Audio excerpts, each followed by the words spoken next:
এক নাম্বার বিষয়, আমানতু বিল্লাহি ওয়া মালাইকাতিহি ওয়া কুতুবিহি ওয়া রুসুলিহি ওয়াল ইয়াউমিল আখির ওয়াল কদরি খাইরিহি ওয়া শাররিহি মিনাল্লাহি তাআলা ওয়াল বা'থ বা'দাল মাউত।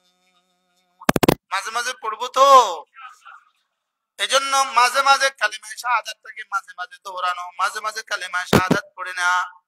আশহাদু আল্লা ইলাহা ইল্লাল্লাহ ওয়া আশহাদু আন্না মুহাম্মাদান আবদুহু ওয়া রাসূলুহু। এজন্য আল্লাহর নবী বলেন, কোন মানুষ যদি 5 ওয়াক্ত নামাজের জন্য ওযু করে, ওযুর শেষে যদি কালিমায়ে শাহাদাত পড়ে, রাসূল বলেন ফুতিহাত লাহু আবওয়াবুল জান্নাতি তামানিয়া। আমরা আগে তরজমা করতাম জান্নাতের 8টা দুয়ার খুলে দেওয়া হবে, এই কথা ঠিক নয়। তরজমা হবে 8টা জান্নাতের সবগুলো দুয়ার খুলে দেওয়া হবে। আগে তার এটার মধ্যে বেশ কম আছে না নাই? আগে বুঝতাম না, এই জন্য এখন তারকিবের মধ্যে পার্থক্য বোঝা গেছে। ফুতিহাত লাহু আবওয়াবুল জান্নাতি তামানিয়াতি, 8টা জান্নাতের সবগুলো দুয়ার খুলে দেওয়া হবে। তাহলে ওযুর শেষে কালিমায়ে শাহাদাত আশহাদু আল্লা ইলাহা ইল্লাল্লাহ ওয়া আশহাদু আন্না মুহাম্মাদান আবদুহু ওয়া রাসূলুহু। বাথরুমের ভিতরে ওযু আমাদেরকে বিসমিল্লাহ থেকেও বঞ্চিত করে দিল, কালিমায়ে শাহাদাত থেকেও বঞ্চিত করে দিল। এজন্য ঘরে তো আপনি অনেক কিছুই বানিয়েছেন, একটা ওযুখানাও বানাবেন। কি বলছি বলেন? ঘরে না আপনি কত কিছু বানিয়েছেন, বুঝেন না? ঘরে যে ছাদের নিচে আপনি আরো 1 কোটি টাকার কাজ করছেন, এই কাজটা আপনার এমনি জীবনের জন্য কি কি জরুরি ছিল? বুঝে নাই? বলকে আগুন লাগলে টের পাইবেন এই কাজটার জরুরি কদ্দুর। নাউজুবিল্লাহ, আল্লাহ হেফাজত করেন। ঘরে আগুন লাগলে টের পাবে যে এই কাজটার দরকার কদ্দুর ছিল। মনে হয় বুঝেন নাই। কিন্তু ওযুখানা 5 বার জরুরি। আপনার জরুরি 5 বার, আপনার স্ত্রীর জরুরি 5 বার। একটা টেপ বারিন্দায় বসায় দিলেন, একটা ছিট বসায় দিলেন, হয়ে গেল ওযুখানা। কি ওটা সামনে একটা মেসওয়াকের বক্স রেখে দিলেন, এটা মেসওয়াকের বক্স।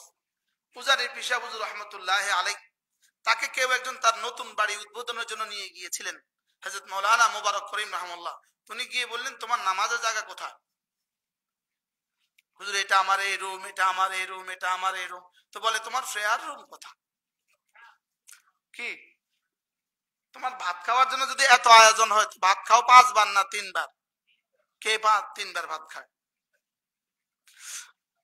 এখন তো আপনারা খান 1 বার, রাত্রে হালকা খান, সকালে হালকা খান। তাহলে যেটা তোমার 5 বার লাগবে, সেটার জন্য রুম কোথায়? তাহলে আপনার ঘরে একটা ওযুখানা দিলে কেমন হবে বলেন? হ্যাঁ, আমি সিলেটে বয়ান করছি, তো আমাদের সিলেটের হাজী সাহেব পরের মাসে গেছি, আর বলতে হুজুর দেখে যান বানায় ফেলছি। আমার ঘরেও আমি বানাইছি। তাহলে বিসমিল্লাহির রহমানির রহিম, আজীব না? একবার পড়লেন বিসমিল্লাহির রহমানির রহিম ওযুর আগে, এবার ওযুর শেষে পড়লেন আশহাদু আল্লা ইলাহা ইল্লাল্লাহ ওয়া আশহাদু আন্না মুহাম্মাদান আবদুহু ওয়া রাসূলুহু। মূলত ওযুর শেষে বিসমিল্লাহ পড়লে জান্নাত দিবেন, এটা মূল কথা নয়। মূল কথা হলো আল্লাহ তাআলা চাচ্ছেন, বান্দা তুমি না কালিমা শাহাদাত মাঝে মাঝে দোহরাও, তুমি না লাভ ছাড়া পড়তা না, এজন্য লাভ দিয়ে দিলাম, এজন্য একটা পলিসি দিয়ে দিলাম। ওযু তো করবাই, তো ওযুর শেষে পড়ো। ওযুর শেষে কি পড়বো? এজন্য বাথরুম থেকে বের হয়ে তারপরে কি পড়বো? আশহাদু আল্লা ইলাহা ইল্লাল্লাহ ওয়া আশহাদু আন্না মুহাম্মাদান আবদুহু ওয়া রাসূলুহু। আসমান জমিন যদি এক পাল্লা দিয়ে দেওয়া হয়, মসজিদে কোরআনে কারীম বুকে নিয়ে বলছি, বিশ্বাস করলে ভালো, সারা 7 আসমান এক পাল্লা, 7 জমিন এক পাল্লা যদি দিয়ে দেন, সমস্ত নবীদের জান্নাত গুলো যদি ওই পাল্লায় দিয়ে দেন, সুবহানাল্লাহ বলেন, বলেন নবীদের জান্নাত গুলো যদি ওই পাল্লায় দিয়ে দেন, নবীদের জান্নাত কত বড়? 7 আসমান 7 জমিন। আরে আপনার জান্নাতে তো 7 আসমান 7 জমিন থেকে 10 গুণ বড়। কি এরপরে নবীদের জান্নাত কত বড়। এবার নবীদের জান্নাতের সাথে যদি সাইয়্যিদুল আম্বিয়ার জান্নাতটাকেও দিয়ে দেন, কালেমায়ে তয়্যিবা রব্বে কারীমের কাছে তার চেয়েও বেশি দামি। কালেমায়ে শাহাদাত তার কাছে এই জান্নাতগুলোর চেয়েও বেশি দামি। আশহাদু আল্লা ইলাহা ইল্লাল্লাহ ওয়া আশহাদু আন্না মুহাম্মাদান আবদুহু ওয়া রাসূলুহু। বিনামূল্যে পেয়ে গেছি, এজন্য কোনো দাম নাই। হযরত বেলালকে জিজ্ঞেস করেন কালেমায়ে তয়্যিবার দাম কত। হযরত সুমাইয়াকে জিজ্ঞেস করেন কালেমায়ে তয়্যিবার দাম কত। সুমাইয়াকে কবরে পাড়ে গিয়ে জিজ্ঞেস করেন সুমাইয়া কালেমায়ে তয়্যিবার দাম কত। কি বল, বেলালকে জিজ্ঞেস করলে বুঝবো কালেমায়ে তয়্যিবার দাম কত। সাহাবাদেরকে জিজ্ঞেস করলে বোঝা যাবে কালেমায়ে তয়্যিবার দাম কত, কালেমায়ে শাহাদাতের দাম কত। দেখি না, আমরা পেয়ে গেছি মুফত মালে মুফত। আমরা পেয়ে গেছি কি মুফত। যেমন মুফত মাল দিয়া বিদেশে 360টা বাড়ি বানাইছে। এক্সকিউজ মি, একটা মানুষের 360টা বাড়ি, তাও তো এটা জরিফে দেখা গেছে। Singapore, Malaysia, Dubai, London, America. America বলতে তো সুন্দর করে বলতে হয়, জানাতানো ভাবে বলতে হয় না। কি বলেন, এতগুলো ওনার বাড়ি। প্রতিটা বাংলাদেশীদের আজকে যে জন্মগ্রহণ করবে ওই বাচ্চার মাথায়ও ঋণ দেখে, প্রতিটা বাঙালি প্রতিটা বাংলাদেশীর মাথায় ঋণ দেখে, লক্ষ লক্ষ টাকা প্রতিটা মানুষের মাথায় ঋণ দেখে ওনাদের এক একজনের বাড়ি 360টা। ঋণের ডলার নিয়ে আসতো, প্রজেক্টের নামে লোপাট করে ডাকাতি করে বিদেশে বাড়ি আনছে। ঋণ অনুদান না ঋণ? ঋণ কি সুদে না সুদ ছাড়া? সুদের উপরে টাকা নিয়ে ওনার বিবির জন্য 260 জোড়া জুতা। সুদ কার উপরে উঠাই দিছে? 18 কোটি মানুষের উপর উঠাই দিছে। আর ওই টাকায় জুতা কিনছে কার লাগা? কত জোড়া? কেমন কি হয়? এজন্য কোরআনে কারীম দাম বুঝি নাই, কোরআনে কারীমের দাম বুঝি নাই, দাম বুঝি নাই, আমিও বুঝি নাই, আপনিও বুঝেন নাই। দাম বুঝছিল সিদ্দিক আকবর, দাম বুঝছিল, এজন্য দামি হয়ে গেছে। এজন্য আবু বকরকে ফেরেশতারা সালাম দেয়। ফেরেশতা কি দেয়? ইনি আবু বকর সালার চট পরে মসজিদে, সালার চট পরে মসজিদে। জিবরিল এসে গেছে সালার চট পরে, জিবরিল এসে গেছে সালার চট পরে। আল্লাহ রাসূল জিজ্ঞেস করলেন জিবরিল সালার চট পড়লে কেন? জিবরিল বলেন ইয়া রাসূলুল্লাহ, আজকে 7 আসমানের সমস্ত ফেরেশতাদেরকে রব্বে কারীম সালাত ছট পড়ার নির্দেশ দিয়েছে। কেন? ওই যে চেয়ে দেখেন আপনার আবু বকর সালাত ছট পড়া, আপনার আবু বকরের সৌজন্যে রব্বে কারীম সমস্ত ফেরেশতাদেরকে সালাত ছট পড়ার নির্দেশ দিয়ে দিয়েছে। ইনি সিদ্দিক আকবর, ইনি সমস্ত নবীদের পরে সমস্ত উম্মতের আগে 1 নাম্বার জান্নাতে যাবেন। সমস্ত নবীদের ঈমান, সমস্ত নবীদের উম্মতের ঈমান, সমস্ত নবীদের পরে সমস্ত নবীদের ঈমান, আরে সমস্ত নবীদের পরে সমস্ত উম্মতের ঈমান। হযরত ওমর থেকে কিয়ামত পর্যন্ত আনেওয়ালা সমস্ত বনি আদমের ঈমান এক পাল্লায় রেখে দিলে সিদ্দিক আকবরের 1 যাররা ঈমান তার চেয়ে বেশি দামি। দেখেন ইনি পড়ছেন কি? বলেন সালাত চট পড়ছেন কি? জিবরিল কি বলে? সালাত চট। আবু বকরের সৌজন্যে সালাত চট। অথচ ইনার শানে রব্বে কারীম আয়াত নাযিল করেছেন ফাসানুয়াসসিরুহু লিল ইসরা। আবু বকরের জন্য আমি জান্নাতের যত নিয়ামত আছে, জান্নাতে যত কাজ আছে সব আমি সহজ করে দিয়েছি। আর ইনার পোশাক কি? আচ্ছা ফাতেমা কি? ফাতেমার আব্বা তো জাহানের সরদার, ফাতেমার নানা আবু বকর, ফাতেমার আরেক নানা ওমর, ফাতেমার দুলা ভাই হযরত ওসমান, ফাতেমার স্বামী হযরত আলী, ফাতেমার ছেলে হাসান, ফাতেমার ছেলে হুসাইন। পৃথিবীতে তার মোকাবেলায় আরেকজন মানুষ এমন পেশ করেন, ফাতেমা তু সাইয়্যিদাতু নিসাই আলিল জান্নাহ, আর ওয়াল হাসান ওয়াল হুসাইন সাইয়্যিদা শাবাবি আলিল জান্নাহ। ফাতেমা জান্নাতের সমস্ত মেয়েদের সরদার, আর ফাতেমা জান্নাতের সমস্ত যুবকদের সরদারের মা। লেকিন পরনে এতটুকু কাপড় নাই যতটুকু কাপড়ে বাবার সামনে আরেকজন মানুষ ছিল, হযরত জুবাইর ইবনে মুতআম। বাবার সামনে গিয়ে দরজা খুলে দিতে পারে এতটা কাপড় তার সামনে নাই। ইনি দো জাহানের সরদারের মেয়ে, সুবহানাল্লাহ বলে। আর এক একজন বাড়ি বানান 360টা করে, এক একজন বাড়ি বানান 360টা।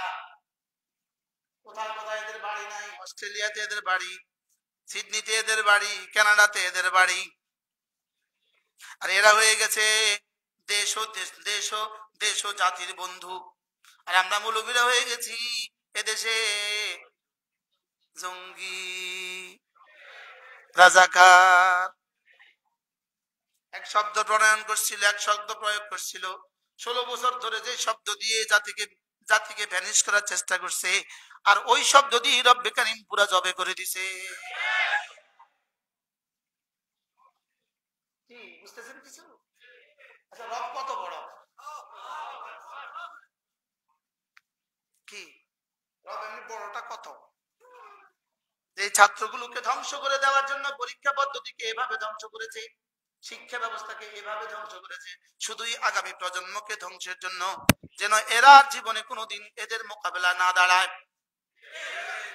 বুঝেন নাই কথা? পৃথিবীতে যত আন্দোলন হয়েছে ছাত্রদের দিয়ে হয়েছে, এই ছাত্রগুলো যেন অকর্মণ্য হয়ে যায়, এরা যেন আর কিছু না পারে, এরা যেন যোগ্য নেতৃত্ব যেন আর জীবনে কখনো এখানে তৈরি না হয়। এই জন্যই এত পরিকল্পনা, এই জন্যই পরীক্ষা পদ্ধতি বাদ, এই জন্যই সিলেবাস বাদ, এই জন্যই এত বন্ধ, এত ছুটি। ও আকাশে মেঘ ধরছে, যাও স্কুল ছুটি। আরে বাস্তব না বাস্তব? আগামী বৃহস্পতিবারে মিটিং আছে, যাও শনিবার থেকে স্কুল ছুটি। স্যার কোন নাম? এমনটি হয়েছে কিনা? ও বিদ্যুতের সমস্যা, স্কুল বন্ধ। এই স্কুলে 800 ছাত্র পড়ে, 800 ছাত্র, ক্লাস 8 পর্যন্ত 8টা ক্লাস আছে, প্রতি ক্লাসে 100 করে ছাত্র আছে, প্রতি ক্লাসে 2টা করে ফ্যান আছে। তো চলে কয়টা? 9টা থেকে 1টা। 9টা থেকে কয়টা? 8টা থেকে 1টা, 9টা থেকে 1টা, আচ্ছা 10টা থেকে 2টা, আচ্ছা 10টা থেকে 4টা। তাই 800 ছাত্র ফ্যান ইউজ করতেছে 16টা। কয়টা? কয় ঘন্টা? 6 ঘন্টায় 16টা ফ্যান ইউজ করতেছে। আর বিদ্যুৎ সাশ্রয়ের জন্য আমরা স্কুল কলেজগুলোকে বন্ধ ঘোষণা করলাম। এই 800 ছাত্র যখন বাড়ি যাবে, এবার ফ্যান ইউজ হবে 8টা। বুঝে বলেন? এবার ফ্যান ইউজ হবে কয়টা? 800টা। স্কুলে ইউজ হয়েছে কয়টা? তো 8টা ইউজ হইলে যে পরিমাণ বিদ্যুৎ ব্যবহার হয়, 800 ইউজ হলে যে পরিমাণ বিদ্যুৎ সাশ্রয় হয়, এটা ছিল আমাদের শিক্ষা ব্যবস্থা। এখানে 8টা ব্যবহার হয়, ওখানে 800 ইউজ হয়, 800 ইউজ হলে সাশ্রয় হয়। চলছিল কিনা এভাবে বলেন না? উদ্দেশ্য ছিল একটা, প্রজন্মকে ধ্বংস করা। যেই কোনো প্ল্যানের উদ্দেশ্য ছিল একটা, প্রজন্ম ধ্বংস করা, শুধু প্রজন্ম ধ্বংস করা। এই 5 ঘন্টা কিসের পরীক্ষা?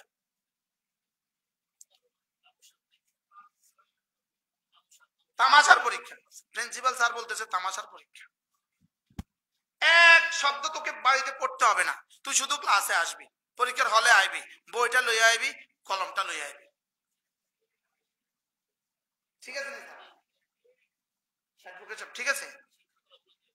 ও শিক্ষকরা বলে দাও, এই এই শিক্ষা ব্যবস্থা দিয়ে ডাক্তার হবে, এটা দিয়ে ইঞ্জিনিয়ার হবে, এটা দিয়ে প্রফেসর হবে, এটা দিয়ে বুঝি সচিব হবে, এটা দিয়ে বুঝি আর্মি অফিসার হবে, এটা দিয়ে কি হবে? সব শেষে সর্বশেষ একটা ব্যবস্থাপত্র আছে, অটো চালাবে। এক বাজারে এত অটো কোত্থেকে আসলো দেশে? কিন্তু রব সিদ্ধান্ত নিয়েছেন, যাদেরকে ধ্বংস করার জন্য এত প্ল্যান করেছ, ওদের হাতে তুলে দিলাম বাঁশ, এদেরকে দিয়ে করে দিলাম তোদেরকে সর্বনাশ। দেখছেন রব কি করে? ইন্নাল্লাযীনা ইয়াতলুনা কিতাবাল্লাহ, এজন্য কোরআনে কারীমের কোনো বিকল্প নাই। আল্লাহর কসম, কোরআনে কারীমের বিকল্প নাই, কোরআনে কারীমের কোনো বিকল্প নাই। কোরআনের 1 নাম্বার বিষয় হলো কোরআনের উপর ঈমান আনা। কোরআনের 2 নাম্বার বিষয় হলো কোরআনে কারীমকে পড়া, কোরআনে কারীম কি করা। এখন প্রশ্ন, কোরআনে কারীম পড়বে কে? উত্তর হবে আমি পড়বো। কে পড়বে বলেন? ঈমান যেমন আমি আনবো, আমার ছেলে ঈমান আনলে যেমন আমার জন্য যথেষ্ট নয়, আমার মেয়েটা ঈমান আনলে যেমন আমার জন্য যথেষ্ট নয়, আমার ছেলে কোরআনে কারীম পড়তে পারে, আমার মেয়েটা কোরআনে কারীম পড়তে পারে, এটা আমার জন্য যথেষ্ট নয়, এটা আমার জন্য কি না। তাহলে কোরআন পড়বে কে? আমি। কোরআন কে পড়বে? এই জন্যই আমরা বয়স্কদের জন্য কোরআন শেখার ব্যবস্থা করার চেষ্টা করছি। কি পরিমাণ ব্যাপক থেকে ব্যাপকতর হওয়া উচিত, এটা কি পরিমাণ ব্যাপক হওয়া উচিত, এবং বয়স্ক মানুষগুলোকে কি পরিমাণ লুপে নেওয়া উচিত ছিল এই প্রকল্পকে। যে বলেন কোরআন আমার, কোরআন কার? গত জুমায় এখান থেকে আমরা ওই পাশের মসজিদে গিয়েছিলাম, বাইতুল কুদ্দুস জামে মসজিদ, এই পাশের মসজিদ। এখানে এক আজীব কথা আল্লাহ তাআলা বলায় দিয়েছে আমাকে। তো আল্লাহ তাআলা দেখেন, যেমন আমরা বলি সে পড়বে, তুমি পড়বা, আমি পড়বো, সে তুমি আমি, সে তুমি, হি দে ইউ ইউ আই উই, তাহলে হি ইউ আই, সে তুমি আমি। আমি যদি বলি কোরআন সে পড়বে, তো রব্বে কারীম বলেন হ্যাঁ কোরআন সে পড়বে, ইয়াতলু আলাইহিম আয়াতি, সে পড়বে। এবার আমি বললাম কোরআন তুমি পড়ো, তো রব বলেন উতলু মা উহিয়া ইলাইকা মিনাল কিতাব, কোরআন তুমি পড়ো। এবার আমি বললাম কোরআন আমি পড়বো, তো রব বলেন ওয়া উমিরতু আন আতলু আল কুরআন, আমি আদিষ্ট হয়েছি যেন কোরআন আমি পড়ি। এবার তাহলে কে কে পড়বে বলেন? সের মধ্যে যারা আছে, তুমির মধ্যে যারা আছো, আমির মধ্যে যারা আছি, এখানে কে কে আছেন? আমি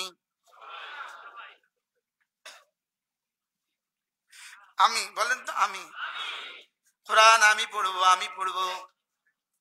হ্যাঁ, পিএইচডির জন্য কানাডা যেতে পারলে আর কোরআন শেখার জন্য ঘরের পাশে মসজিদে আসতে পারলে না। কি আগামী শনিবারে স্ত্রী ডেলিভারি, আজকে যদি কানাডার টিকিট হয়, আব্বার কাছে গেলে আব্বা কি বলবে? আব্বা আমার তো, আপনার বউ তো অসুস্থ, আগামী শনিবারে ডেলিভারি, আজকে যে আমার কানাডার ভিসা, কানাডার ফ্লাইট, কি করব? আব্বা যাও, আমি দেখবো, আল্লাহ আছে। কি সুন্দর করে উপদেশ দিবে। এবার মাকে গিয়ে যদি বলে, মা কি বলবে? যাও, আল্লাহ আছে। ভাইয়ারে কয় ভাইয়া আছি, তুই যা, আল্লাহ ভরসা। সবাই এখন বলবে আল্লাহ ভরসা।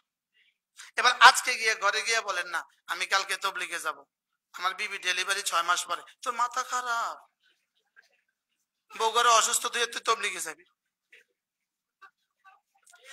এখন ডেলিভারি কয় মাস পরে,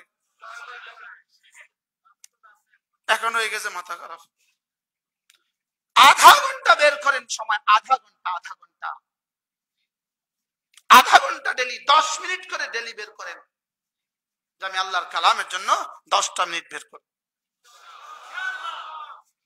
কালকে আমরা যে মসজিদে বয়ান ছিল মোহাম্মদপুর আদাবর, ওদের 3 তলায় সুন্দর সুন্দর ডেস্ক বানিয়েছে, পেছনে সুন্দর বাথরুম, সুন্দর ওযুখানা বানিয়েছে, 30-40টা ডেস্ক আছে। আমি কি এখানে কি আমরা কমিটির যারা আছি সবাই কোরআন শরীফ শিখি,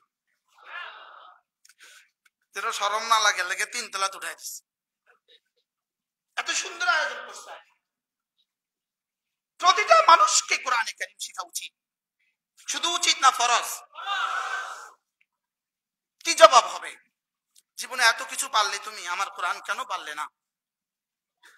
অথচ ওয়ালাকাদ ইয়াসসারনাল কুরআনা লিযিকরি ফাহাল মিন মুদ্দাকির, আমি সহজ করে দিয়েছি, এতটা সহজ চাইলেই পারবা, আর এতটা কঠিন এতটা সহজ নয়, না চাইতে পেরে যাবা।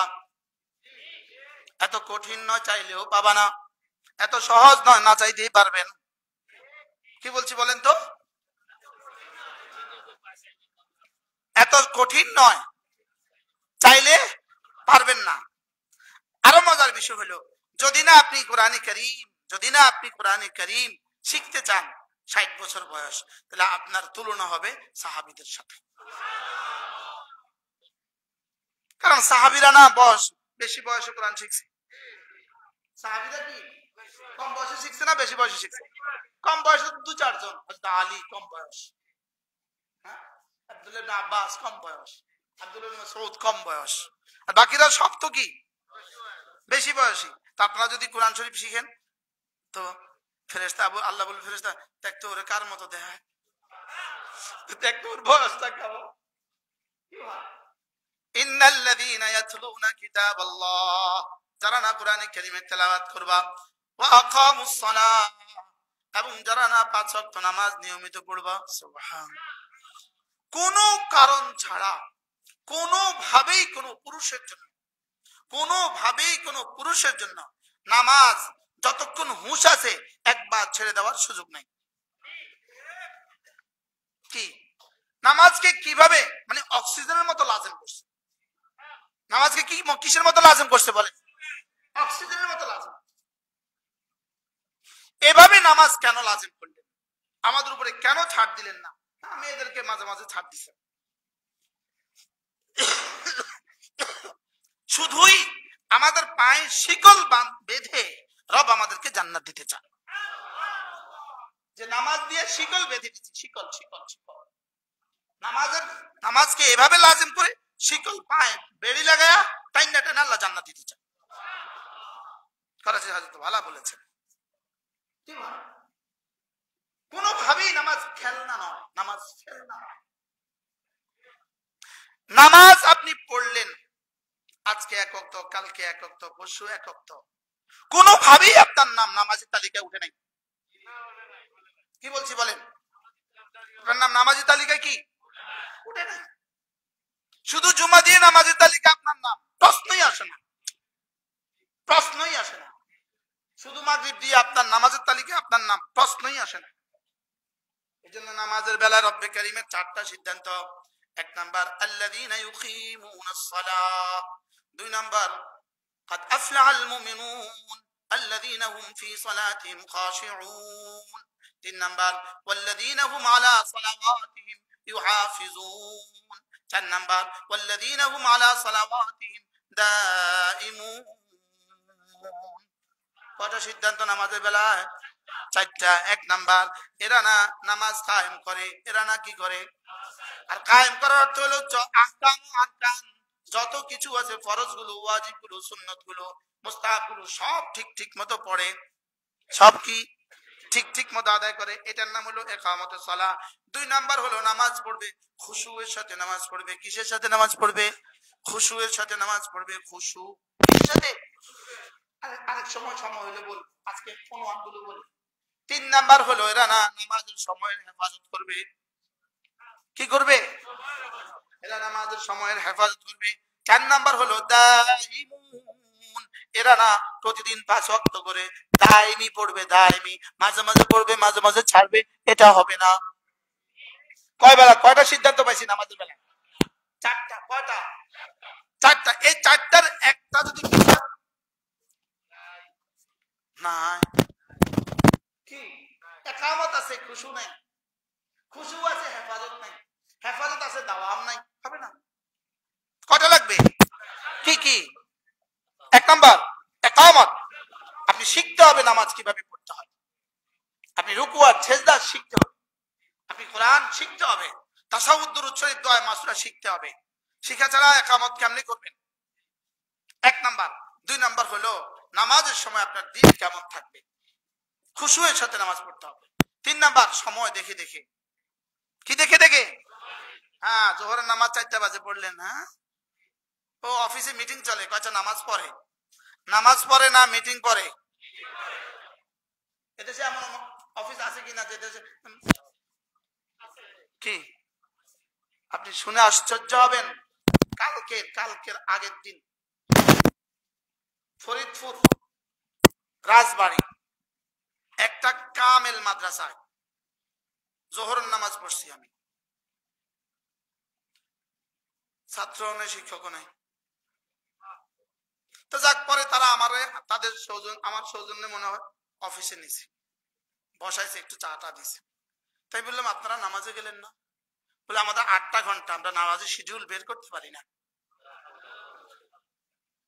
লা হাওলা ওয়ালা, কতবার পড়লে হক আদায় হবে?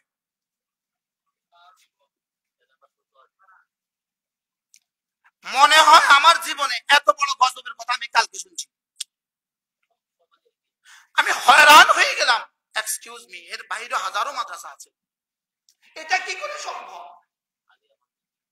এটা কি করে সম্ভব? বলতেছেন ঘন্টা শিডিউলের কারণে নামাজের কি করতে পারে না, নামাজের শিডিউল বের করতে পারে না। আমি কি মেয়েরা কি করে? মেয়েদের জন্য ব্যবস্থা আছে। আমি কি মেয়েদের জন্য ব্যবস্থা আছে? না, মেয়েদের জন্য ব্যবস্থা নাই। একটা রুম দেন মেয়েদের জন্য ব্যবস্থা করতে হলে আবার অজুখানা দিতে হবে, আবার কি বাথরুম দিতে হবে। আমাদের কাছে এই পরিমাণ পর্যাপ্ত রুম নাই। কোন কোন অজুহাত দিয়া আপনি এই কাজগুলো করলেন? কি নামাজ খেলনা?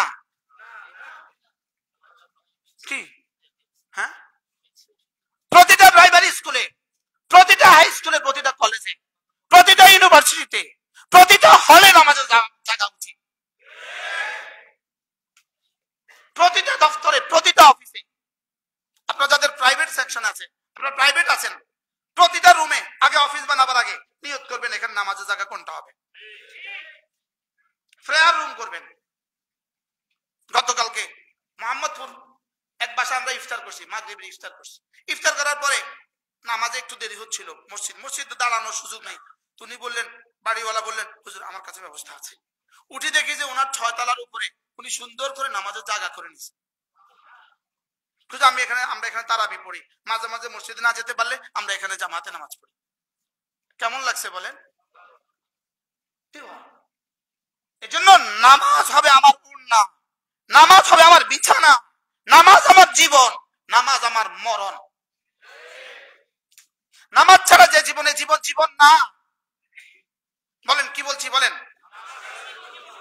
যে ললাট সেজদা দেয় না, এই ললাট না। যে ললাট সেজদা দেয় না, এই ললাট কি না? এটা ললাট না, এটা অন্য কিছু হইতে পারে, এটা জিন্দেগি না।